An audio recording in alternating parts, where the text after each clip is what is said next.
Welcome to Lilybug's Library. My name's Linda, and we are on day 15 of our tea advent calendar. So we are getting closer to Christmas every day, and thank you for sticking with me.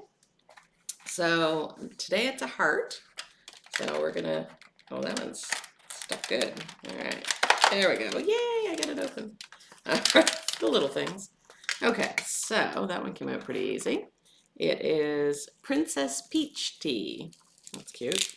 So it's got hibiscus, peach, mango, orange, elderberry, rosehip, and pineapple. So I'm already feeling like I'm gonna love this one because it's got all those nice fruity flavors to it, which I like. So I'm just struggling to get it open. There we go. Oliver sniffing my teacup, and there's not even anything in it yet except hot water. All right, so we're gonna pour this in there. I could see little bits of all the different fruits and things. So I'll close it up.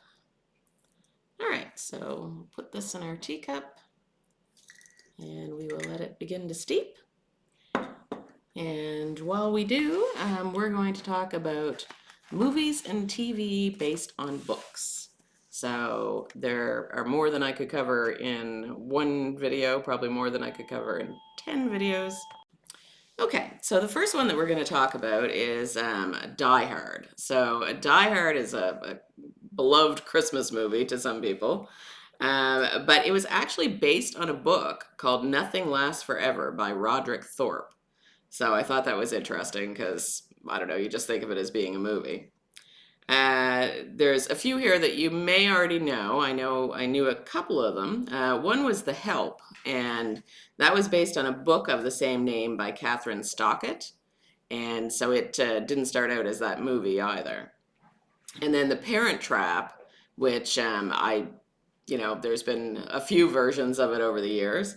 But it was inspired by a German novel called Lottie and Lisa.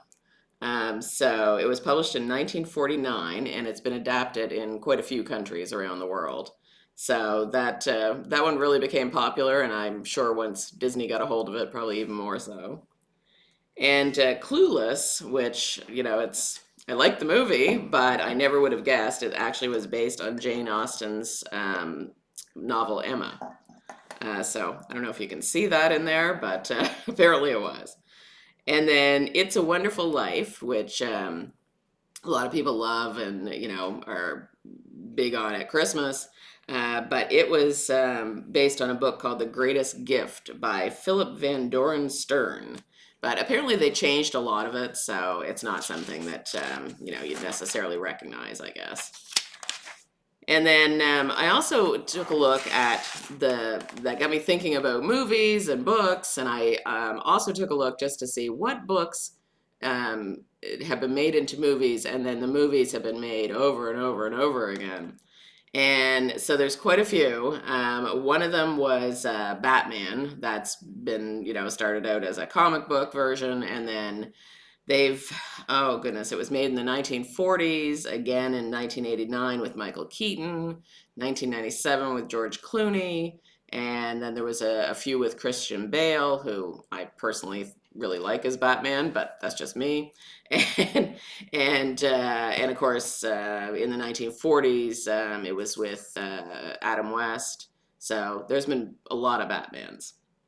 And then the movie Annie, that's another one. It was made in 1930s, and then in 1977, 1982, 2014. So you're getting a trend here, right? Like they're just remaking these same movies over and over and over. Dracula, it first started out in 1931 with Bela Lugosi, and since then it's been remade a dozen times. Jane Eyre has 70 versions, so apparently this one has just been made to death. And then A Star is Born, I didn't realize how many times it had been remade because I grew up with the Barbra Streisand version in the 70s. But apparently, my sister told me there was another version in 1954. And then apparently before that, there was another version in 1937. And then, of course, the latest version with Lady Gaga in 2018. So there's been lots of things that they just keep remaking. Christmas Carol's another one. It's just over and over and over. So I think whether you like the book versions or whether you like the movie versions, you can find lots of different ones that are both. So I'm going to take a little taste of our tea here, and we will see how it is. It is very purpley. I don't think I can tip it enough that you get kind of a little bit of it. And so I'm just going to take a little taste. Ooh, that is very sweet. I thought I'd really like it because it was sweet, but it's almost over the top. I think I would have to water it down a little bit, I think, to be able to deal with that. But again, it had hibiscus, peach, mango, orange, elderberry, rosehip, and pineapple. And I guess it's probably the hibiscus that makes it so kind of pinky purpley. All right, so keeping it short today, not feeling the greatest. I just wanted to jump in and spend a little bit of time with you. So I think having had COVID that, I'm just still tired, and some days it sneaks up on me and I haven't been sleeping well. So try to deal with that today. All right, so have a great day, friends, and we will see you tomorrow.